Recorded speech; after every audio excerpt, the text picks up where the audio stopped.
Bonsoir à tous. À la une de l'actualité, les avocats se mobilisent contre les saisies réalisées chez Maître Thierry Herzog, l'avocat de Nicolas Sarkozy. Ils sont plusieurs centaines à dénoncer une violation du secret professionnel puis un détournement de procédure. Le président du Conseil national du barreau a même écrit au président de la République. Mais la garde des Sceaux refuse d'assurer l'impunité pour quiconque, faisant fi des affaires. Mais pas dupe de l'engouement des journalistes, Nicolas Sarkozy s'est offert un bain de foule à Nice. Thibault Le Floch. Ce lundi matin, Nicolas Sarkozy était à Nice pour inaugurer l'Institut Claude Pompidou, consacré à la recherche sur la maladie d'Alzheimer. De nombreux journalistes ont fait le déplacement, mais eux, ce qui les intéresse, ce sont les affaires judiciaires de l'ex-président, et ce dernier n'a pas manqué d'ironiser sur cette situation. Je suis très heureux qu'il y ait tellement de journalistes qui soient venus pour entendre parler de la maladie d'Alzheimer.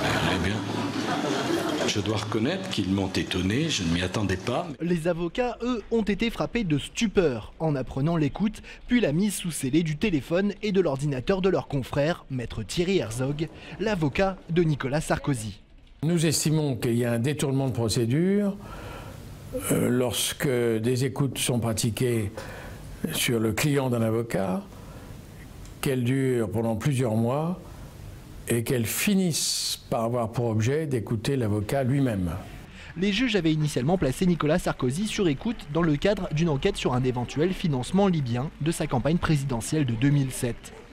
Lors de ces écoutes, ils interceptent des communications entre l'ancien président et son avocat Thierry Herzog.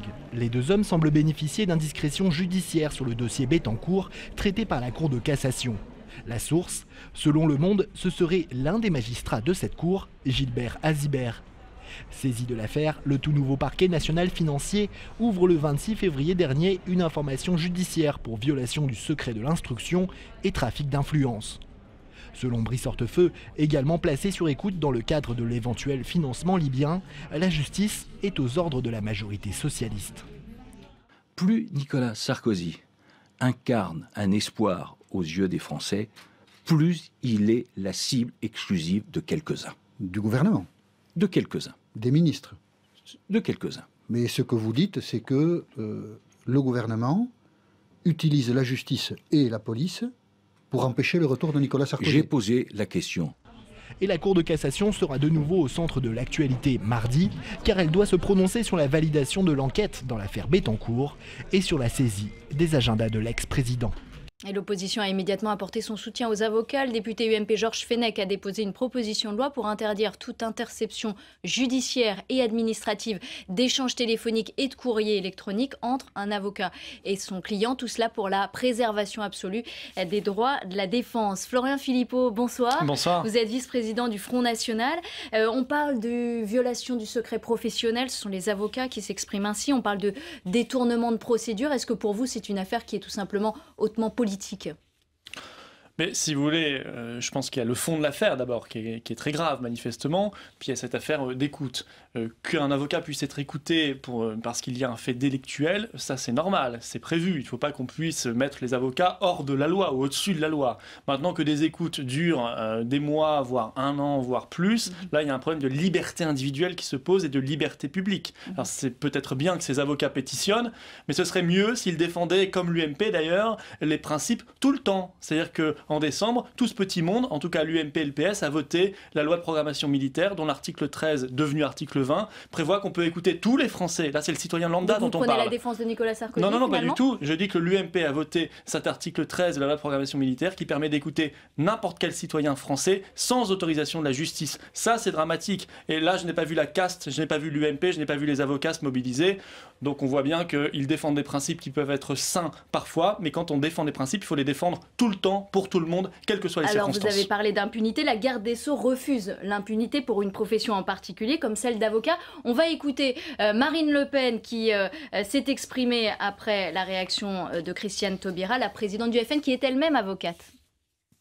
Mais je pense que Mme Taubira n'a strictement rien compris au problème. C'est pas étonnant, elle n'a pas la formation pour cela. C'est sûr que c'est pas en ayant pris des cours de terrorisme avec son mari ou des cours d'indépendantisme qu'elle peut s'y connaître dans les contours du secret professionnel. Elle fait un peu la provocation là, Marine Le Pen, Florian Philippot. Non, si vous voulez, Madame Taubira n'a pas les compétences en droit, ça on le sait depuis longtemps, et puis c'est un personnage extrêmement sectaire. Voilà, donc c'est pas vers elle qu'il faut se tourner pour avoir une expertise sur ce genre de sujet à deux semaines d'une élection. L'avocat n'est pas un justiciable comme les autres, in fine ? Si, moi ce que je dis, l'avocat ne doit pas être au-dessus des lois, on doit pouvoir l'écouter, mais il faut savoir raison donc, garder. Finalement, c'est ce que dit Christiane Taubira, non, pas d'impunité. Je pense qu'il faut pouvoir écouter quand il y a un fait délictuel, mais se pose la question des libertés publiques, mais elle se pose pas simplement pour les avocats, elle se pose pour tous les Français aujourd'hui, à cause de la loi qu'ont votée ensemble PS et UMP en décembre dernier, dont personne ne parle en dehors de nous. Est-ce qu'il faut faire évoluer la loi, comme le dit le député UMP Georges Fenech, pour interdire les interceptions Non, d'échange ? parce que ce que veut l'UMP, c'est qu'on puisse jamais écouter, en tout cas quand ça concerne Sarkozy, parce que je pense que si ça concernait quelqu'un d'autre à gauche ou au Front National, ça les gênerait pas. Eh bien non, ça c'est pas possible. On peut pas mettre les avocats au-dessus de la loi. Mais il faut raison garder. Il y a un secret professionnel comme il y a un secret médical. Il y a un secret professionnel, sauf que dans le secret professionnel, vous n'avez pas le droit de commettre un délit non plus. Et donc l'avocat non plus n'a pas le droit de commettre un délit. Donc, je pense qu'il faudra prouver le délit. Voilà, il faut avoir une position intelligente. Sur le fond, vous savez ce qu'on en pense. Nous, Nicolas Sarkozy de l'UMP, ils sont complètement discrédités par cette multiplication, cette accumulation, cette saturation d'affaires. Et puis ils sont surtout discrédités sur le fond parce qu'ils ont trahi dans les longueurs et dans les largeurs les Français en 10 ans de pouvoir. Ça, on le verra peut-être dans les urnes. Vous restez encore avec nous, Florian Philippot. On va continuer à parler des affaires et d'écoute avec la plaidoirie des avocats de Nicolas Sarkozy et Carla Bruni aujourd'hui. Maître Thierry Herzog, qui défend l'ancien chef de l'État, a livré une attaque en règle contre Patrick Buisson, qu'il a qualifié de menteur. L'ancien chef de l'État et son épouse ont porté plainte contre l'ex-conseiller pour atteinte à l'intimité de leur vie privée après la diffusion d'écoutes réalisées à leur insu. Écoutez l'avocat de Carla Bruni, puis celui de Patrick Buisson. Je pense que les digues de protection de la vie privée sont en train de sauter. Ça a déjà eu lieu lors de l'affaire Bettencourt, ça a lieu aujourd'hui, il faut les restaurer. Parce que ce n'est pas de l'investigation, ce n'est pas de l'information que d'aller écouter des gens clandestinement et qu'ensuite d'aller diffuser des propos. J'ai plaidé bien évidemment que mon client n'était en rien responsable de la publication des enregistrements litigieux par le site Atlantico. Je me suis donc pleinement associé à la demande des époux Sarkozy, qui revient à demander à Atlantico de cesser, bien entendu, toute publication. Et dans le retrait des enregistrements litigieux, le tribunal de grande instance rendra sa décision vendredi matin. On passe à la campagne des municipales. Elle a démarré officiellement aujourd'hui. Du côté du Front National, près de 600 listes ont été déposées. C'est un peu mieux que le record de 95. L'objectif est de 1000 conseillers municipaux au soir du 30 mars. Mais visiblement, certains contestent leur inscription sur les listes, ce qui entraîne des annulations. François Goulin avec Valérie Brochard et Caroline Motte. À 2 semaines des municipales, le FN se serait bien passé d'une telle polémique. En Seine-Maritime, en Normandie ou dans le Loiret, les plaintes continuent d'affluer. Des dizaines de candidats accusent le Front National de les avoir inscrits sur les listes FN à leur insu. Plusieurs enquêtes ont été ouvertes, à Rouen et Orléans notamment. La présidente du parti, elle, rejette en bloc les accusations. Je conteste formellement ces accusations. Je pense qu'elles sont diffamatoires, qu'elles représentent une dénonciation calomnieuse et que ceux qui les portent sont, eux, coupables d'avoir menacé, intimidé des colistiers en se servant bien souvent de leur position de maire. Au PS, on ne semble pas surpris par ces candidats malgré eux. C'est une pratique courante du Front National. Je me souviens d'une époque, quand ils allaient sur les marchés, ils tapaient aux portes et ils demandaient de signer une pétition. Les gens se retrouvaient sur une liste du Front National. Si on n'a pas le moyen et les forces de présenter une équipe compétente pour diriger une ville, eh bien on ne présente pas, on ne cherche pas à faire n'importe quoi, parce que ça se finit toujours mal. D'autres listes FN réservent des surprises, comme à Nevers, où l'une des candidates sur la liste Rassemblement Bleu Marine a publié sur Facebook une photo d'elle devant un drapeau nazi. Une histoire anecdotique, selon Marine Le Pen. Cette femme n'est pas adhérente du Front National, donc elle sera évidemment exclue entre les deux tours, puisque nous ne pouvons pas modifier la liste maintenant qu'elle a été déposée. 2 événements coup sur coup qui posent la question du recrutement des candidats au sein du FN. Le parti croyait pouvoir crier victoire avec son record de 600 listes déposées pour ces élections. La fête a un goût amer. Florian Philippot, vice-président du Front National, vous êtes toujours avec nous. Vos listes ont-elles été bouclées à la va-vite pour qu'il y ait autant de contestations? Mais non, mais ça c'est la petite caste. Vous savez, elle avait un plan A. Il y a quand même plusieurs cas. Non, le plan A, c'était le Front n'a pas son objectif des 500 listes. Alors là, on aurait eu une campagne de presse épouvantable, je vous le dis tout de suite. Ça aurait été parti incapable de rassembler, etc. Malheureusement pour la caste, on l'a eu, et largement. On a 600 listes, 597. Donc il y a le plan B. Mais alors le plan B, c'est les polémiques. À les boucler quand même. Non, pas du tout, c'est les fausses polémiques, ce sont les diffamations, et nous on porte plainte, voilà, parce que ce sont évidemment des maires qui ont fait pression sur des gens qui sont souvent de conditions modestes. Il y a un chantage au logement social, il y a un chantage à l'emploi, il y a un chantage aux aides sociales. Voilà, ça c'est pas très glorieux de la part de ces maires-là. Vous avez des preuves de ce que vous avancez. Nous avons porté plainte et nous gagnerons et nous ferons annuler des élections. Voilà comment ça se passe dans la démocratie française et la République française de 2014. C'est pas très glorieux pour ces responsables PS et UMP, mais qu'ils ne se réjouissent pas trop vite. Nos 22 000 candidats aux municipales sont sur le terrain, se battent pour nos compatriotes sur tous les sujets, l'emploi, la sécurité, les services publics, David le commerce, Assouline etc. Dit quand même que c'est une pratique courante au Front National. David Assouline passe sa vie à cracher. Répondre. David Assouline est un personnage qui passe sa vie à cracher sur les patriotes et les 6,5 millions d'électeurs du Front National. Ça fait des années qu'il fait ça, il fera ça toute sa vie, il sait faire que ça. Donc qu'il le fasse encore aujourd'hui ne m'étonne pas du tout. Ça ne veut pas dire qu'il dit la vérité. Ça veut dire qu'il essaie de faire en sorte qu'un système UMPS reste en place, qu'un acteur n'entre pas dans le jeu, parce qu'ils ne veulent pas ça, surtout pas ça. Les patriotes, le peuple ne doit pas bousculer ce petit système. Bien écoutez, ça ne nous intimide pas. La dynamique est pour nous, la dynamique populaire, la dynamique sondagière. Nous aurons de très bonnes municipales et nous aurons de très bonnes européennes. Alors après. Vous devez faire avec effectivement vos candidats et notamment cette candidate à Nevers qui pose à côté d'un drapeau nazi. Vous qui incarnez la relève, vous qui avez envie de dédiaboliser le Front National, comment vous réagissez face à ces photos? Cette dame n'est pas du Front National. Voilà, elle n'est pas en position éligible. Et vous savez, la tête de liste à Nevers, c'est un ancien de SOS Racisme et de la Ligue des droits de l'homme. Donc vous voyez, on voit bien que tout cela, on ne peut pas tout savoir.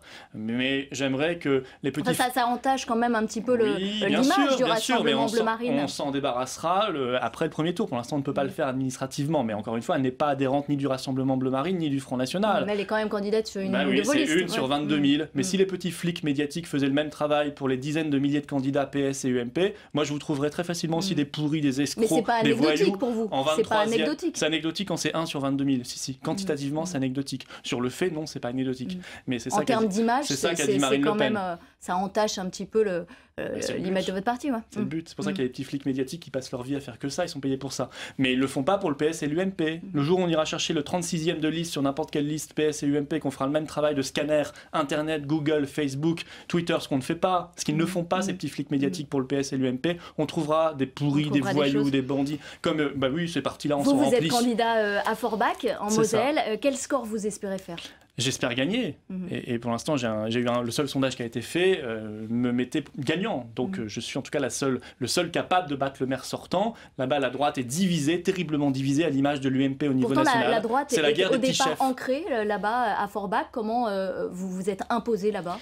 Bien écoutez, par mon projet, par mon équipe, j'ai fait plus de 46% aux législatives en 2012 déjà, et puis par notre dynamisme, l'envie de sortir une région entière et une ville en particulier de l'oubli, de l'abandon par des élites locales et nationales qui ont laissé tomber intégralement des habitants, des populations, la ville de Forbach qui a pourtant tellement de talent, tellement de ressources, tellement de savoir-faire. Mais moi je suis là pour apporter une nouvelle dynamique avec mon équipe de rassemblement, avec cette envie que n'ont plus les autres et qui sont extrêmement lassés et divisé. Outre Forbach, combien de villes vous espérez prendre au soir du 30 mars? C'est difficile de vous donner un objectif chiffré parce que ce sont des élections extrêmement locales. Le maximum, aujourd'hui, nous n'avons pas de ville et nous avons 65 conseillers municipaux sur toute la France. Donc vous en attendez un peu plus de 1000? Oui, au moins 1000. Peut-être qu'on en aura même beaucoup plus, mais au moins 1000 conseillers municipaux, et puis des villes, voilà. Mais la grande nouveauté aussi, ce qui fait que ça n'a plus rien à voir avec 95, non seulement on a beaucoup plus de listes qu'en 95, 100 de plus, mais en plus nous sommes présents très bien, de manière très proportionnée sur l'ensemble du territoire national, notamment à l'ouest et dans le centre et en Ile-de-France. Merci Florian Philippot, vice-président du Front National et candidat à Forbach aux élections municipales. On passe au volet économie. Après la CFTC, la CFE-CGC a à son tour ratifié l'accord sur le pacte de responsabilité. Accord conclu mercredi dernier entre 3 syndicats et le MEDEF. La CGT et FO ont refusé de le signer. Des négociations par branche vont désormais s'ouvrir pour parvenir à des objectifs chiffrés. Carole Couvert se réjouit des avancées obtenues par la CFE-CGC, mais reste prudente sur les engagements du patronat. On l'écoute au micro de Marion Lefebvre et Camille Vigogne. nous avons obtenu 2 choses. La première, que nous puissions négocier les grilles de classification dans les branches, parce que depuis 10 ans, nous assistons au fait que ces grilles se tassent, et elles se tassent au détriment des salariés de l'encadrement, que ce soit les techniciens ou les cadres. Et donc, pouvoir les renégocier, c'est l'occasion de remettre en place l'ascenseur social, de redonner du sens et des perspectives aux salariés de l'encadrement. Et donc c'est la logique gagnant-gagnant à laquelle nous aspirons. Et puis deuxième point très important, nous avons obtenu l'ouverture d'une délibération avec le gouvernement sur la fiscalité de l'intéressement et de la participation pour les rendre plus incitatifs. Maintenant, principe de précaution, nous refusons une signature d'un chèque en blanc qui irait augmenter les marges de l'entreprise ou qui irait augmenter les dividendes. Et nous avons toujours été clairs depuis le début. Et c'est la fin de cette édition. Merci de votre attention. Tout de suite, ça vous regarde le débat, comme chaque soir, présenté par Arnaud Ardouin. Avec ses invités, il revient sur l'affaire Nicolas Sarkozy, une affaire d'État.